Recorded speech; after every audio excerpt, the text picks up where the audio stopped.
This is The Weekly Set, the official podcast of TVEnthusiast.com. Episode 84, recorded November 22nd, 2016.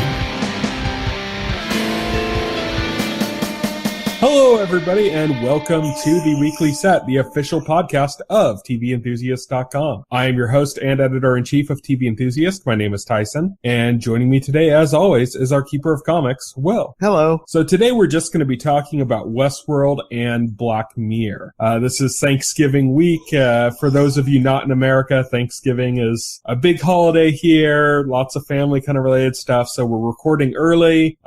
Because of that, we're not covering a lot of other kind of shows that we normally do. We're just focusing in on just Westworld and Black Mirror for this week. Our next podcast will be talking about some more shows. We'll add in, Scream Queens again and stuff. But Scream Queens is airing tonight as we're recording this, so we obviously can't include it. And Agents of S.H.I.E.L.D. is still on hiatus. And so, just with the way things are, we're just going to be talking about these two shows today. So that's why. So let's kick things off with Westworld. So we're going to be talking about Season 1, Episode 8, Trace Decay. And this is an episode that follows up last week's spectacular episode where we found out the truth about Bernard. There's something about Bernard, and we found out what that was. And this episode follows that up, and we get to the kind of the ramifications of what Bernard did and him having to cope with that and him talking to Ford about that. But then also we started kind of getting some more movement and some other theories as well. Yeah, we did. This was, I gotta admit, this was a really weak episode. I liked this episode. Oh, geez. Apart from the stuff with Ford and Bernard, which was really fascinating, the rest of the episode just was weak.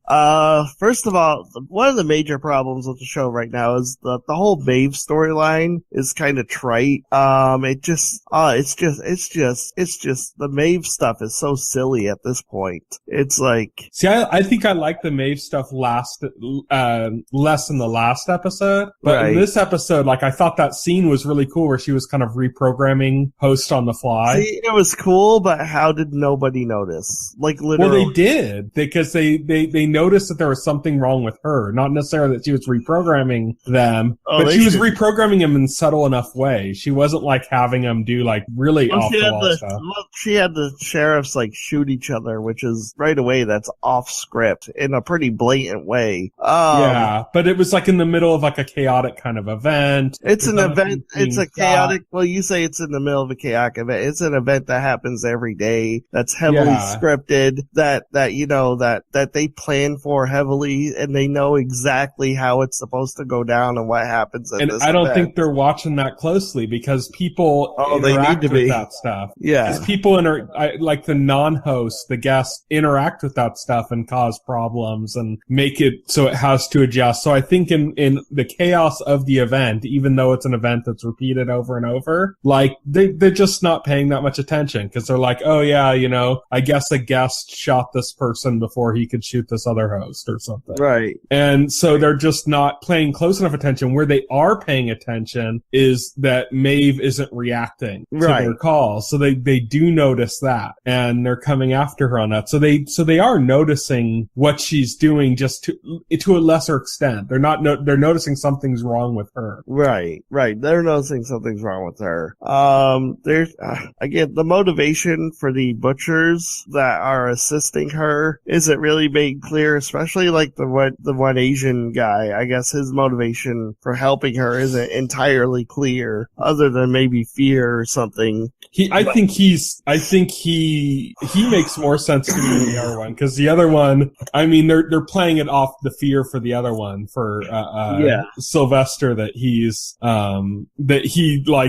because he's actually rooting to kind of get her taken out. But there's so many opportunities that he could have taken to end her plan that he didn't take, Right. Yeah. That earlier on that so I can kind of buy some confusion on that. I think Sylvester, or not Sylvester, Felix, the Asian guy guy, I think he is like genuinely curious and enjoying like programming her and stuff. Like I think he sees this as like, you know, him kind of being more purposeful than like his schlebby position. Mm-hmm. Like he's not happy in his current position in the company and what he's doing. He wants to kind of branch out and he wants to get into this coding side and he wants something that has more excitement to it. And I think to him, he's playing along because of that. Right. Like I think he's reluctantly playing along. Like I think there is some fear playing into that as well. But I can kind of see where he's coming from because he's like disaffected and he sees this as like an opportunity for change for him. So he's kind of embracing that like half-heartedly and the other half is fear. Whereas Sylvester, I think, is just like an idiot. Like he could have like ended this so much earlier, but he was just a little bit scared. Now he's rightfully terrified and it's kind of too late, or seemingly. Speak more broadly, I guess. I'm guessing like the show is starting to show, the show is starting to show some holes in the fabric, some tears, and it's really taken a tumble in terms of quality. Mm-hmm. I think. I think because we know between like the first few episodes and now the episodes starting with I think last week, we know there was a hiatus where they shut down production as they scrambled to try to get these scripts written. And I think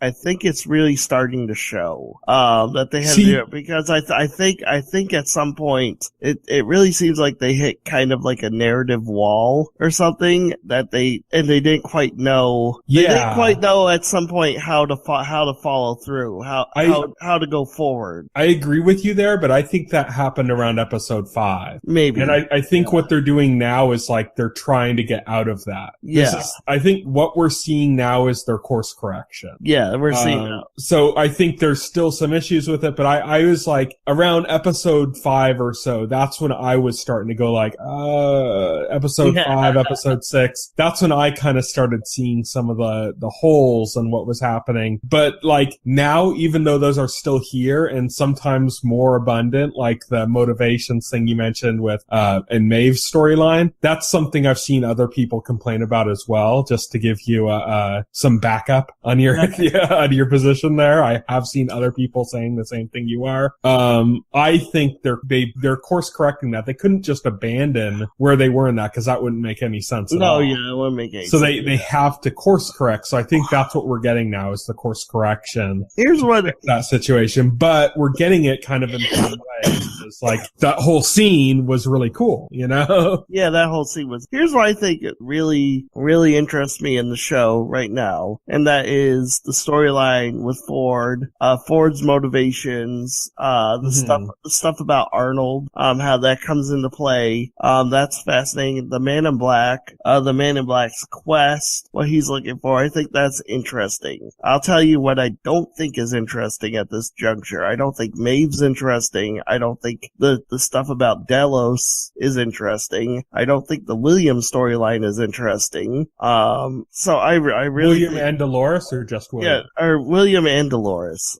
Okay. I think I like Dolores enough as a character, but I don't. It just really doesn't seem like that storyline is going anywhere, even though it's supposed to be. I know, but it just looks like nothing major has happened in that storyline the entire time it's been running. You know what the big issue is with the William and Dolores storyline right now is that it's looking more and more likely that the theory is correct, that William is indeed the Man in Black. Oh yeah, they basically confirm it in this episode. They confirmed multiple timelines, but they didn't confirm that he's that person. Oh, you know? They did. They cut out.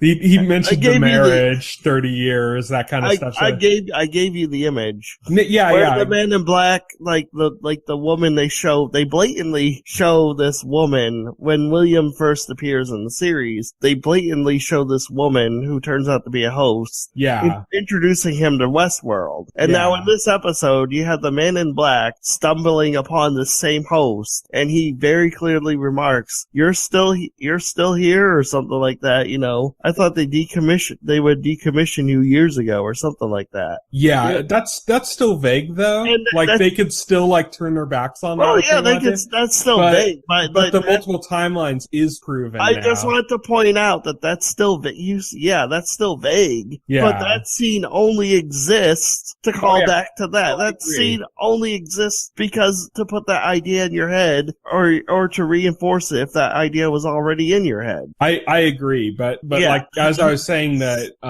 they're still being vague about that. What they're not being vague about at all anymore is the multiple timelines. Yeah. They basically proved that because Ford had that town and the temple and stuff like dug up and it wasn't. So so that proves multiple timelines. That's it. That's already done. So here's my thing. What I don't get for the whole series is why they're being coy about this, or why they were being coy in the first place about the William story taking place in a different timeline. I think they didn't want it to be as obvious as it ended up being. I see, but I don't see any benefit of it for it to not be obvious. Like there's no real payoff except to say, psych, this was a different timeline, and to have it be some surprise when it's revealed, and it's pointless to have it be a surprise because you're going to be like, what? I disagree on that, because you want that moment where you look at Jimmy as this white hat and you look at the man in black as a black hat, and there's that moment of saying, no, they're the same person. This is all like one thing, and you need to build to that. You need to, I think they've been doing that. I guess William's storyline this week. Have you noticed he just comes across a little bit darker in this episode? I noticed. There's some cruelty with the way he was going to kind of let that one guy die and didn't care, and it would have been more interesting for me if it was confirmed up front. And then if we were following it from the viewpoint of, well, this is how the Man in Black evolved. It could. That's how I already am following. Yeah, the surprise could have been that he was ever a white hat to begin with. It was I mean. Well, I think, like I said, I think that they weren't expecting people to pick up as soon as they did. Oh yeah, they definitely would. Well, I don't know about that because I think they were expecting they'd pick up before now. It wasn't like they were gonna they were expecting people to be surprised when this episode gives such a obvious nod and a wink to it. But people were guessing it by episode 2. When William was first introduced, people were guessing it. And I think they were thinking maybe around episode 5 or 6, maybe 4, people are going to be starting to kind of go hey, this might be that guy. Whereas by episode 4, people were this is that guy. It's not even a maybe, they know it. And the consequence to that is when it's revealed, it's going to be such a non-reveal that it's just not going to have any impact. Well, I think we're getting the consequence a lot of that right now, because I think that's what's making the William and Dolores storyline less interesting for you. Yeah. And, I'm not getting that as much because I'm still enjoying the way it's piecing together. But I think that that's a big part of what's affecting you. And a lot of people that are disliking that storyline is the very fact that I know where they're going with this already, whereas if you didn't necessarily know where they're going and you're kind of going why is William starting to act a little sketchy? He's getting a little bit darker, what's going on with that? That kind of stuff would be more interesting if you didn't see it what was coming, So I agree with you, but I don't agree. It just kind of, it reads differently for me. I'm still enjoying it, for what it is. Just watching it kind of play out. I'm enjoying it because I know what's coming, but I'm still enjoying watching it play out. Right. Right. I think for me, it's I'm less interested in where the Man in Black came from and more interested in where he's going. Because we still don't know what the maze is. I'm guessing the maze is going to be revealed in the Dolores storyline. What the nature of that is. We still don't know what the nature of the maze is. That's also what's making Dolores less interesting for you too. Yeah. Is because that her current path with Jimmy, because it's in the past, goes nowhere. You know that it doesn't go anywhere, because if it went anywhere, then, there wouldn't be 30 years later and nothing's changed, so it's not, because that this is a multiple timeline, that her story isn't going anywhere dramatic. Her robot's still in the park, it's all these things are still happening that way. And because of that, that it kind of neuters the impetus of what she's doing. Like, oh, she's looking for the maze with Jimmy and they're looking for the maze. Well, nothing's going to happen when they find the maze if they do, because nothing's happened. You know, it's kind of like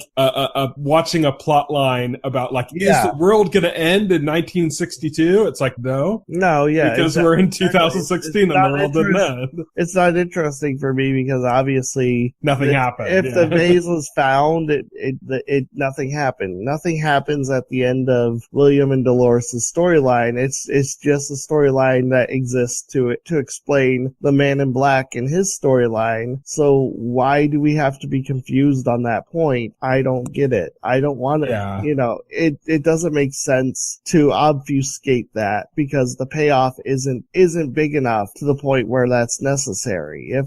Unless, you know, you get to the end of it and there's some surprise, some payoff that makes it worth it. And there could be. I mean, there could be a piece of information that we learn or something, that there could be something related to Arnold that we find out that, you know, becomes integral. And while nothing directly happens right away, it doesn't set things into immediate action. It might explain some other things that are happening. And then we see something in the current timeline and it's like a domino effect of what happened all the way back then or something, you know? So there is a chance for them to kind of surprise us and turn that around. Right. I do kind of like, have you seen the kind of recent theories about Dolores right now where people are thinking that she isn't with Jimmy anymore? I read that. I read she's that. Hallucinating Jimmy, which is also kind of an interesting idea. Somebody pointed out that, you know, if we're seeing these events from Dolores's POV, then she's an unreliable narrator. It's like Mr. Robot territory. Well, yeah, but if we're seeing the what about at the beginning when we first met, you know, when we first met Jimmy, when we first met, you know, like Dolores wasn't around, not there, but so I mean, did we in the middle of this switch from their POV to her POV? Yeah. I don't know. Yeah. That's what the theory suggests. Not that he never was there, but that he was there and then now she's like, or in that timeline at the current point where we see them at the town, he's no longer with her. And that she's just kind of hallucinating him being there because she doesn't know what's real and not. And they definitely made like a wink and nod to that idea just with her addressing that, saying like, I don't even know it's real. And he kind of like had a weird response to that or something that kind of sounded like, of course, that's what your mind would tell you, you know, kind of moment. So it's they're definitely playing at that. Now, the thing is, them playing at that could be a red herring to try again to obfuscate the whole multiple timelines thing and keep people from thinking about that, even though they already have. But I mean, you think like, oh yeah, but people already have done that. But you have to remember, they're not making the show week to week. Like all this stuff was filmed before we saw episode 1. Right. You know? So they didn't know the way that fans would attach. So you have to wonder, is this because they didn't anticipate fans would pick up as quickly on that and that they were still trying to obfuscate because they didn't think that? Whereas maybe if they were somehow able to film this week by week, maybe they would have said like, okay, let's just give them the real deal. Everybody realized it already, you know? And they might have pushed that up earlier than they're going to do, you know? Yeah, exactly. That's the kind of thing that hurts about a show that like this, where it takes so long to film that, you know, they're literally doing special effects and stuff and getting all that stuff done on the later episodes. But I mean, the whole series was entirely filmed before the first episode aired. It was just anything else they were filming was like, you know, pickups because they needed additional footage or they're doing special effects shots and stuff. That's episode 10, the last episode of the season, was done filming before the episode 1 aired. Yeah. And that just means that if there is an issue in the pacing or in like the way the audience discovers things, it's too late. They can't adjust for that, you know, at least not that much. I mean, they could adjust a little bit in editing, but not enough to really make a significant difference. So that's kind of the fear of shows like this that networks have, is like, oh, you know, if this is the difference between like an HBO show and a network show. Because if you look at something like Lost, Nikki and Paolo were quickly hated in season season 3 that they were in? Yeah. They were hated by fans I hated them. I hate that episode. Fuck that episode. And then but then like after they were able to realize that the fans hated them because they hadn't filmed they filmed the first half of the season, and then they had a hiatus break where they were working on setting up the second half of the season. And while they're setting up the second half of the season, they're like all of a sudden going like, wow, everybody hates Nikki and Paolo. And so then they quickly killed them off. Yeah, well, we'll see. They were able to course correct in a way that here's you can't do on like Westworld wasn't able to do. Yeah, here's the thing about Nikki and like I hated them because they just show up out of nowhere. Supposedly being survivors from the initial wreck, even though, and one thing that was annoying was they showed them in scenes that you clearly recognize from the pilot. If you go back and watch the pilot, these characters are nowhere in there. So already it's like, it's continuity breaking. It's forced, and it's like a forced chemistry situation. Like, these people are here and they're part of the crew now and nobody cared. Yeah, nobody cared. Yeah. And it's forced and so even then, like, they disappear. And I like that they killed them off, but... And they were able to do that, like, if Lost was done like an HBO show, they wouldn't have been able to do that until season 4. Even them killing them off like that, even that just made them even more pointless than they were to begin with. Well, that was them course correcting though. That was them going like, okay, people don't like them, we need to get rid of them. And they couldn't just have them like not show up like was it the old Family Matter joke? Or there's a TV sitcom where a guy walked upstairs with a basketball and then never walked back down. Like the character just was written off the show, but it wasn't written off the show, it just wasn't on the show anymore. And they never explained it. He just like went upstairs with the basketball and that was the last time you saw him. And a lot of sitcoms have done that. There was, I think Family Matters did it where they had like, there was a middle daughter or something that she just was there and then all of a sudden she wasn't. A lot of sitcoms do this, yeah. But and they couldn't do that in a show like Lost. No, so they had to correct it. And that was the best way they could. It's fine for a sitcom to do that. I mean, it's annoying, but it's a sitcom, so it's kind of like it's kind of like a who cares. But in like a drama like Lost, especially in like a heavily serialized drama that heavily focuses on its characters, like to a point where you pretty much intimately know every character on that show. Lost made a point to not only get you acquainted with its characters, but for you to intimately know every character on the show. Eventually Lost drew connections between characters, sometimes very unexpected connections that you would never... Lost was very good at that. Mm-hmm. And for a show like that, to suddenly have these two people appear out of thin air... It was a misstep that it was a mistake, and very uncharacteristic for that show. It didn't fit with what that show was. That, in the case of Lost, I think a lot of that was that they were trying to tread water because they didn't know when they were going to be able to end the show. So they had to fluff stuff out to fill it. And that was like a big thing because if you remember, it was before the second half, like finalized into production of season 3. That was when they got it confirmed that they were only going to make however many episodes left. Right. That was when, and so it makes it very obvious that the first half of season 3 was basically them struggling with not knowing when they were going to end the show. And the second half of season 3, which was much better, was them basically going, okay, now we know our end point, let's go. And funny enough that I bring this back to Westworld, that I mentioned Nikki and Paolo, because Paolo is in Westworld. Have you noticed that? He's Hector, the villain with the scar on his face. Now that you mention it, it's been so long since I freaking saw that episode that I barely remembered what Paolo looked like, except for like, but now that I think about it, that is that actor. Holy shit. So he was also in 300. He was the Xerxes, the Persian like god guy or whatever. Oh lol. So we gotta move on. We gotta get to Black Mirror. I'm trying to think, is there anything else that we haven't covered on this episode, though? No, I covered everything I Teddy wanted to holding cover. the Man in Black, I guess. Like, oh yeah. The stuff about the Man in Black, which actually I thought that was going to be a bigger thing this episode. The Man in Black stuff actually wasn't a big thing this episode. To my dismay, we got very little progress except for it showed that Teddy is also like other hosts are starting to do. Teddy is also starting to recall memories and starting to act out based on them. This particular memory being the Man in Black taking Dolores.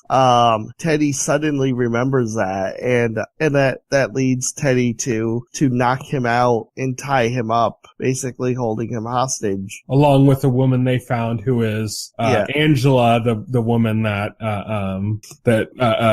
William had met in the second episode. That was like the host that wasn't in the park, but in the introducing them to the park, basically. That we had mentioned previously in our discussion.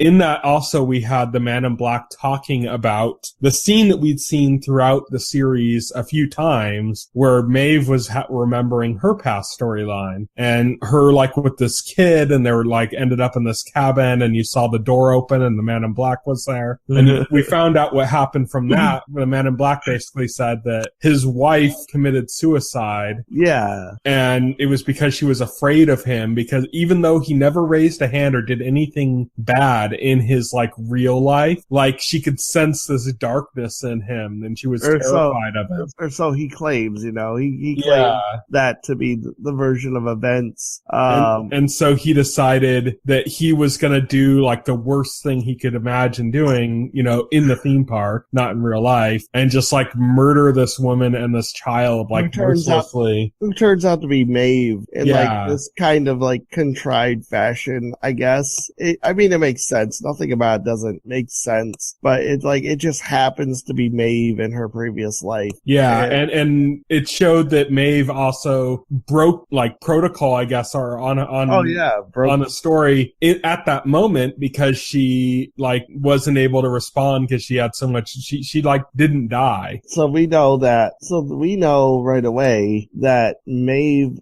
may have always been different, maybe, from the other hosts. I think this is how Maeve was able to wake herself up. Yeah, I think so. She basically refused to die. And so in the case where she was able to wake herself up, she pretended to be dead and then wasn't. And I think that the whole kind of like, they can't deactivate her because she's like overwritten that part, that like shuts her down. And this is kind of the origin of that we learned. So, and that scene ends, just to end it really quickly, with Angela turning out to be involved with Wyatt, and they encircled him. I think did they knock out or did they kill Teddy? I can't remember. I think they knocked him out. Well, they knocked him out. They didn't kill Teddy. And then all of them come out, and the Man in Black is tied up, and now he's surrounded by Wyatt's men. Yeah, he's surrounded by Wyatt's men, who are hosts who can't actually kill him. So that kind of kills a lot of the suspense there.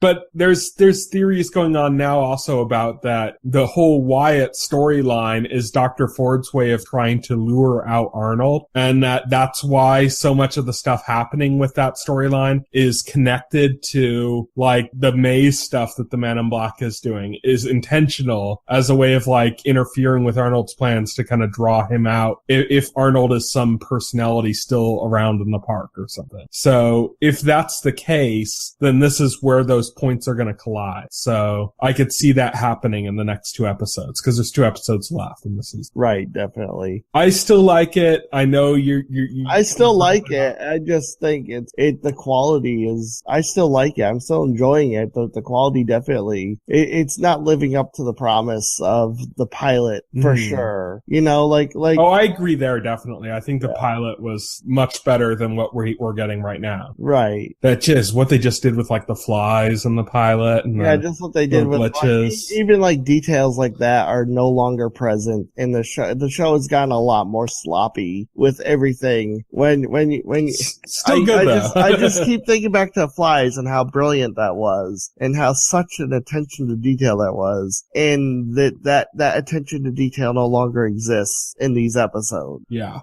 It's disappointing, but still good. Still good. I'm still enjoying it. Don't let my lowered enthusiasm fool you into thinking that I'm not fully enjoying this. It just hasn't lived up to be the show I was expecting it to be at the beginning. So it's a little disappointing. It's a bit disappointing from that perspective, but it's still highly entertaining. It's still thought provoking. Still does make you think. So I'm definitely looking forward to the next 2 episodes to see how they finish out this first season. Still better than all the Arrowverse shows. Yeah, still better than all the Arrowverse shows. Yeah, exactly. So let's move on to the last show we're going to be talking about tonight, which is Black Mirror, Season 3, Episode 5, Man Against Fire. This is the one that when I first saw the trailer for this season of Black Mirror, I was the most interested in, which is the one about soldiers. And I could see that and I'm like, okay, this is going to be interesting because there's real cases in modern warfare where like soldiers are trained to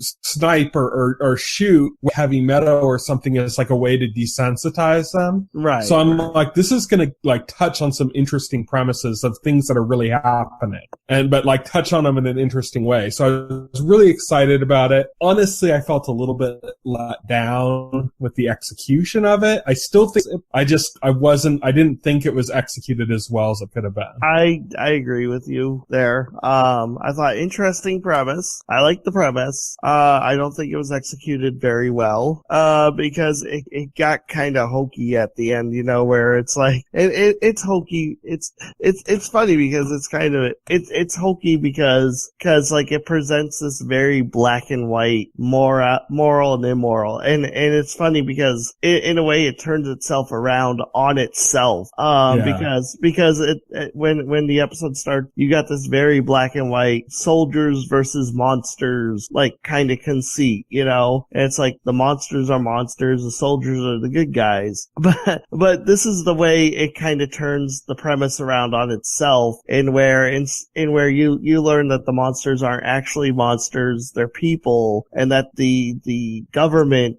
was tricking these soldiers into believing that they're monsters so that the soldiers would just kill them without question. So now you still have a black and white premise but instead of the monsters being the government is the monster. Now. Yeah, or it seems more like a corporation than a government. They had this weird corporate logo that they they had this weird corporate logo. You're right. It's not really elaborated on whether this is a corporate or government. It's just the authorities, I guess, the people in charge are the monsters. Yeah.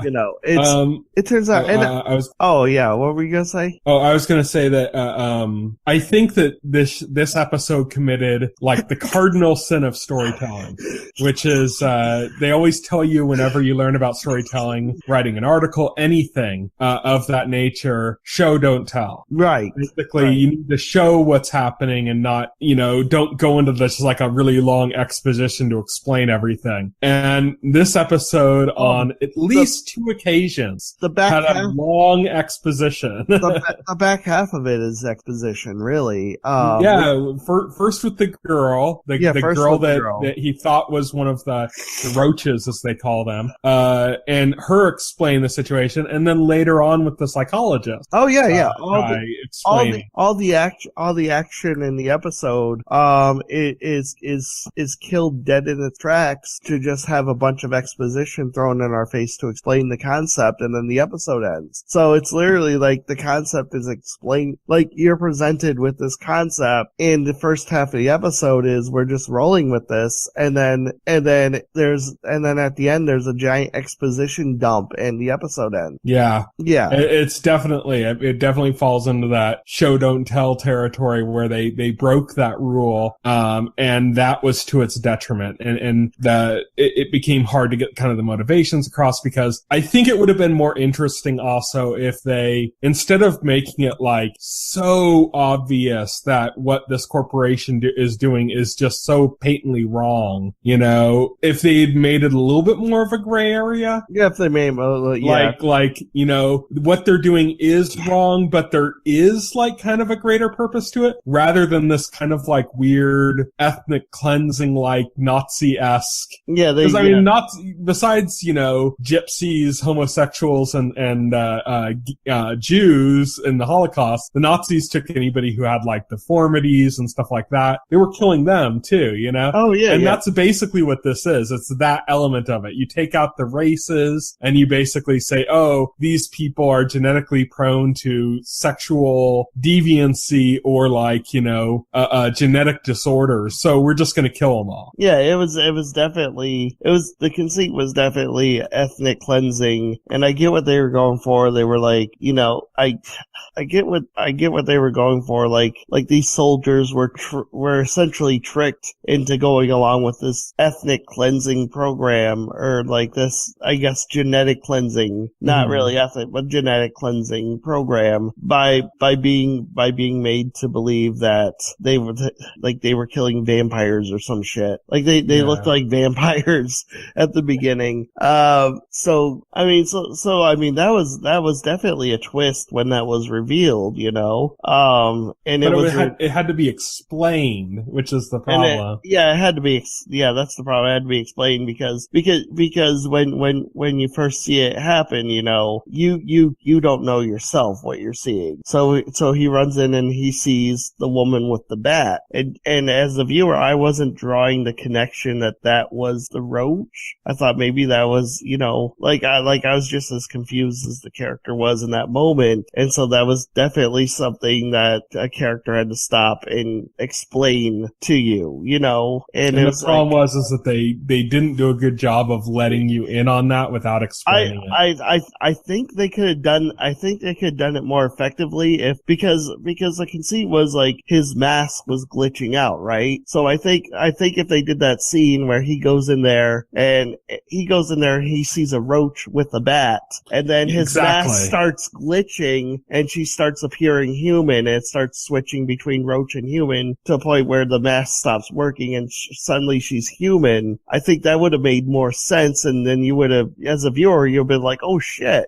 I don't think the flashing back and forth thing would have worked as well, because then there wouldn't be the confusion on his part. But showing a roach with a bat and then having her with the bat, that would work. That would work. In two different instances. Like he sees that, like some time passes, a few minutes, and then he sees a roach with a bat, or not a roach with a bat, but the woman with the bat, and then he might not piece that together in the heat of the moment, but as an audience, we're going, okay, that's a roach, you know, and it's like that. I think that was kind of, that's what this is. It's a failure in execution. I think in execution, there's a lot of like also pieces in this episode that like, it seems like they were there for a more interesting story that we never got. Yeah. Like I said, like the corporate logo thing. Like, that's interesting that this is like a corporate side, not necessarily a government side, that's controlling this. Or, you know, they show the thing where they say you agreed to this, but then like when they actually show the agreement, the guy's like, he's not like agreeing like because he wants to kill these people. He's agreeing without really knowing what he's getting into. He's not reading the fine print. Yeah, he's just signing up for this thing and doesn't remember any of it. So, but all of that stuff with the corporate logo and with that, it feels like that could have tied into a better story, but it was like never expanded upon. Well, yeah, that's my problem with Black Mirror this season in general. It seems to set up these worlds, and then it has there's aspects to these worlds that they could flesh out to make a much stronger story, but they just ignore, or they don't flesh out, or they take as irrelevant because they want to drive home, I guess what they feel is like the main point of the episode. And I disagree with you on some of the episodes this season. Yeah. And just because I think in general, a lot of Black Mirror episodes, even before the season, even in the first season, which is by far the best of it, there is a lot of stuff that's vague like that. And right. I think that that's good, that it should be like vague like that. The problem here is that the parts that were vague in this were like the more interesting parts. Right. And the parts that weren't vague were just overtly stated to you what's going on. And it just, that kind of contrast of that, like, well, what's going on with this corporation? I want to understand what's going on with that. And then we're being told like twice in a row about the whole thing with the roaches, and it's like, it's just a mess. You don't, okay, first of all, you don't know who this corporation is. Yeah, it's just obvious because of a logo, that's it. Yeah, you don't know who this corporation is. You don't know what they stand for. You know that they're killing roaches because they think they're genetically impure, which is all the explanation you get for why this massacre is happening. Really just painted as like a one-dimensional monster, entity. It just really falls flat story-wise. I mean, it's like they couldn't have made it worse even if they had the whole corporation speaking in really bad German accents and twirling mustaches. Exactly. It was so overt, like, oh, this is so bad. Like they should have made it a lot more gray area. And then there was even one point where again, and this is bad writing 101, where they have characters blatantly point out the flaws in your writing or your narrative. Where she's explaining to him that they look like monsters, or they're perceived as monsters because of his mask, and then he says, well, what about the villagers who are afraid of you? They don't have masks. And then she comes up with like some really weak explanation for that. Like, they don't like us. Yeah, they don't like us because they see us as we are, but they don't like us, so they just accept it. Yeah, it doesn't make sense. It doesn't make sense. It doesn't work. It's a mess. It's the hole in your plot, and you couldn't fix that hole. They also mentioned that because those people stole some of the food supply, that they were going to have to burn the rest of the food supply, like earlier in the episode. And then you find out that the problem with these people is that they're more prone to genetic disorders, which they're not sick in a contagious way. They're not sick. So that's pointless too. That's pointless too. Yeah, it was obviously set up at the beginning to make you believe one thing, and then the reveal was a completely other thing. But they put some stuff at the first half to support your beliefs that don't hold up at all after the reveal. Yeah, they don't hold up to scrutiny in any way. Yeah, in any way. That's bad writing 101 there too. I also noticed, this is just like an aside, but maybe it's just because I watch a lot of British stuff, but it became painfully obvious that the lead character was British. Yeah. The actor. Yeah. Because when you hear like the thuggy kind of British accent that you'll hear, kind of like their version of like a ghetto accent or something, like it's very distinctive, like the British version of that, Yeah. And you could hear it coming out even though he's supposed to be playing like an American type character. Yeah. So it's like it was coming out and nobody corrected him on that. So like while they're filming this, the director or whatever didn't say like, oh, you're breaking into British here, like you can't, like you don't sound like you lost your accent, and it isn't like that at all. Like nobody notices that he lost his accent. So it just feels like in every way, like this episode was just kind of like also rushed like or loosely assembled. Also the dreams. I didn't get the point of the dreams after the end of the episode. There's this really they focus on this one scene where he's having a dream about this woman. Like the psychiatrist says, you're gonna have a really nice sleep tonight. So they manufacture this dream, but they really focus on this. He's having sex with this woman, and then suddenly there are multiples of her. It becomes a nightmare for him, and he wakes up. That doesn't really seem to tie into anything. Neither does the like finger twitching that they show. Yeah. Like I kept waiting for it to figure out what that meant. Yeah. And like I guess you could leave it up to some interpretation, but nothing really makes that much sense. I mean, you could say like, oh, it's like trigger finger or something, but that doesn't really make sense with the rest of the context of what was going on. Like if they had twitchy trigger fingers, then they'd be bad soldiers. Like it wouldn't, like it doesn't fit. Like there's like this whole side of it that they're like forcing down our throats, like, oh, pay attention to the way they're moving their fingers, and then it doesn't go anywhere. I thought, well, that was a really freaky dream. What the hell does that mean? They spent a good 3 minutes on that, so surely that's gotta tie into something. No, it doesn't. Yeah. I don't know. What do you think about the ending with him kind of showing up in this like kind of wasteland looking like total ghetto graffitied, area, and then he looks ahead of him and he's seeing like flowers and not a picket fence, but basically like what you'd imagine the picket fence perfect home looks like. Oh, no, with the woman in the house, but that's all like in his chip or whatever. Yeah, I didn't know what to make of that ending, to be honest. It just didn't, it was just, and it took a long time too. They kept cutting back and forth between the two things, and then they show him crying, but he's supposed to have forgotten. It's such a mess. It just doesn't make sense in any way. No. This is by far the worst episode of the season, I think. Yeah, I thought premise-wise, I thought this was going to be better. I only read the log line on Netflix, which the log line on Netflix read. It reads, after his first battle with an elusive enemy, a soldier begins experiencing strange glitches and strange sensations. I thought, that sounds interesting. Maybe like, and I just started imagining what the episode was like based on that short description. I was like, well, maybe like it's an episode where like the soldier's in a holodeck or something, and he's fighting an enemy he can't kill, and he becomes more and more obsessed with killing this enemy that he can't actually kill, and then glitches and shit happen, and I thought that would be really cool. And I thought, oh wait, no, that's not at all. A character named Bad Writing showed up, and you said, what are you doing here, Bad Writing? And Bad Writing said, you thought I was going to let you enjoy this episode? Not a chance. Yeah. Not a chance.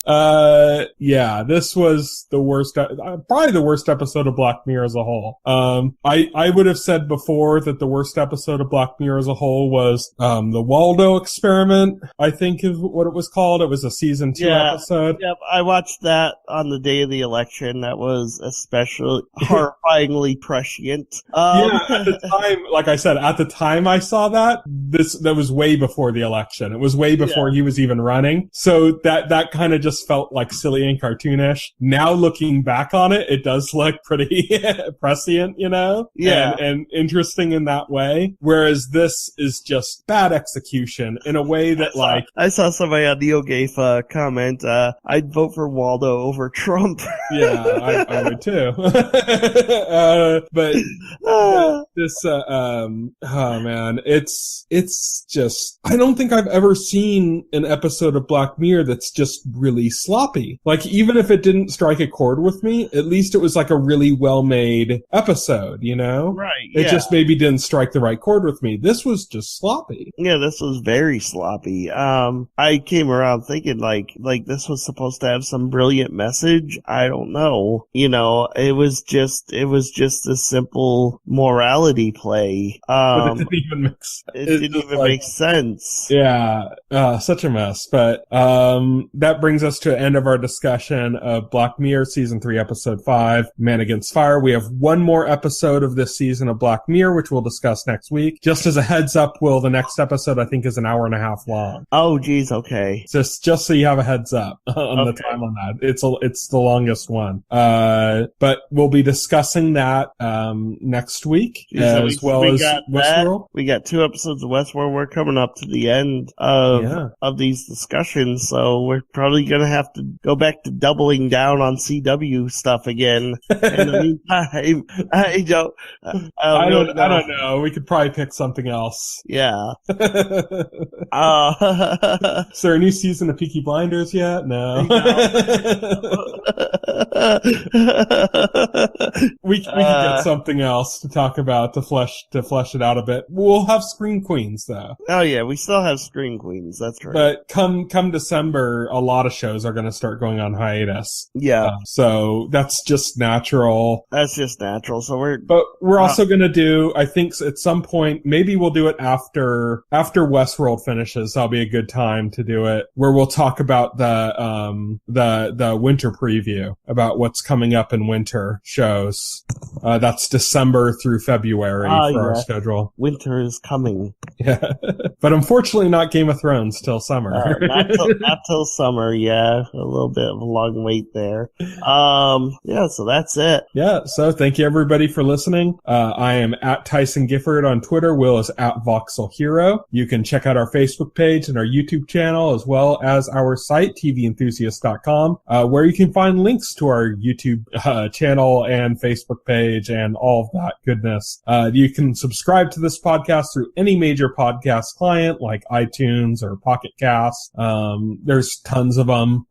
We have an RSS feed that's linked to those. So if you go to one of those services, just look up TV Enthusiast. You'll find our podcast and then you can subscribe. The entire backlog of our podcast is available on our YouTube channel because we can only put up like 1 or 2 episodes on the RSS feed at a time. But if you want to go back and look at some of our ones, we can do that. If you want to explore our YouTube channel, you can, see our reactions to episodes of Game of Thrones and Hannibal and other stuff like that. There's plenty of stuff there. I do a weekly news show every Friday where I cover what's going on in the news. There's no real reason to go back to look at that because it's news, so that wouldn't make much sense. But if you want to watch this week's news, it should be up on Friday or Saturday, depending on how it renders. But you guys can check that out.